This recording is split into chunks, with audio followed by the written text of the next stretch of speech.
An actual band sits down across from Muggs, and it's Fall Out Boy, and I don't know how you get to this question. You guys sweat a lot. We do. Well, I'm actually the only one in the band that doesn't really sweat. We used to try to figure out whose guitar strap was whose, and his smells insane. Yeah. Smells like a hockey player. Yeah, not good. Not all bad. good. Yeah, like a hockey player's not good. Wow. I saw them at Acoustic Christmas when they got off stage, and they were all drenched in sweat. They play hard. That's what I was talking about. With them. Hey, Muggs, we understand you guys all sweat. Yeah. Okay. We got That's it. a pretty good get for Muggs, though, to get an actual band we play here on KROQ. All right, now Amber Smith. Muggs sits down across from Amber Smith and cannot come up with the phrase "one day at a time."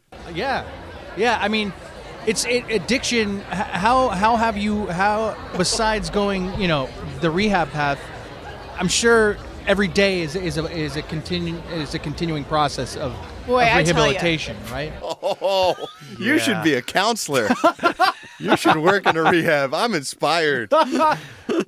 Can I hear that one more time? Oh, sure. That was great. I don't know what happened there. Is she had a problem with alcohol? That's what we're referring to here? No, pain pills. She was on Celebrity Rehab. Yeah. She was in recovery. Yeah. She was. Yeah. I mean, it's addiction. How besides going, the rehab path, I'm sure every day is a continuing process of rehabilitation, right? When you get lost in that circle of hell, do you realize that you're in the middle of it? Oh yeah, and there's no coming out. Stop it, is there? Nope.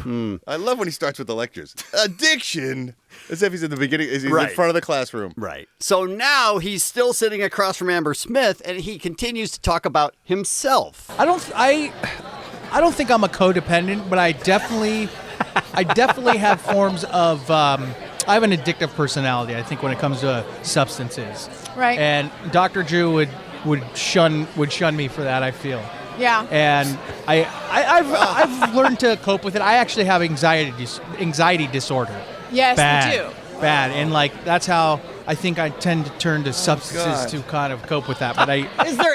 It sounds like you're eavesdropping on the world's worst date. That's what it sounds like when Beer Mug does an How interview. dare you, Ralph? When you get lost, you realize it. When you've been talking for a half hour, do you realize that? No, not at all. Because I'm trying to connect with the guest that I'm talking to. But connecting means that she's allowed to interact. Why do you think Amber Smith is interested in your life? Well, I was trying to relate and try to find some common ground with her. So we to get the interview going. I'm getting the interview going. All right, Sheppard.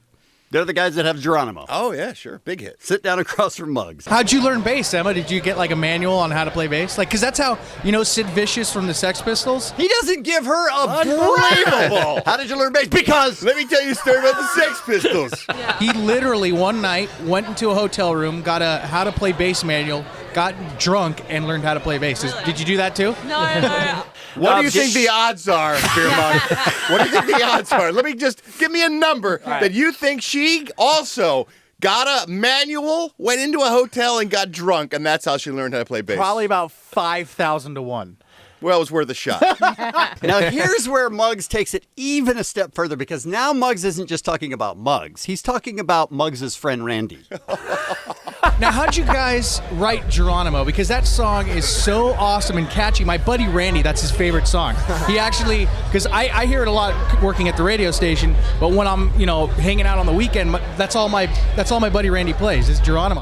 Yeah, I'm just trying to relate to the guest. That's God all. damn it, stop saying that. Why? You know how you relate to a guest? You let them speak. That's what they really relate to. Someone who allows Muggs, them to talk. Why is how did you write the song not enough? Why do you have to include your friend Randy who likes the song? What does that add to the question? I want to make them feel good about the art that they put out there. But why won't you let them talk about it? That might make them feel good. Being able to talk might make them feel good. They were talking. No, they weren't. You went from how do you write that song to how much Randy loves it. They know more about Randy now than they know about their own songwriting process. And certainly than we know about their songwriting process, they never get to it. He gets into the meaning of Geronimo with Sheppard. It's funny because normally Geronimo, he was an American Indian, right? Yeah. And it's normally related to when somebody is either jumping out of a plane, you yell Geronimo, or like in your song "Bombs Away," they yell Geronimo. Why do they yell Geronimo? It's funny because I think it was in the movie Naked Gun. Oh no, maybe it was Hot Shots Part 2. It was either way. I think it was Hot Shots Part 2, where they're all jumping out of the plane, and all the guys like they're in the Air Force and they're jumping out, and then this American Indian jumps out of the plane. They're all yelling Geronimo, and this American Indian jumps out and he's like, myself! Or send me! It was stupid. That was a stupid aside. I'm sorry. I had to bring that up. Oh my God. Freaking believable. Well, now I know a lot about how the song Geronimo was written. I'm embarrassed. Here's Muggs introducing Spike Lee. With none other than legendary director, actor, writer, he's done it all, Mr. Spike Lee. How you doing, sir? Good. You looked up Professor. Oh, Professor. I'm sorry. Professor Spike Lee. He made me nervous right there. Really? Yeah. Couldn't tell. Seems very cool. By the way, I would be a little intimidated sitting across from Spike Lee in a situation where I wasn't black. Because he's black. Is that Nope. white bean? Because he's very smart and very quick, and I would feel unprepared to interview him on the fly. He's also a little bit dickish.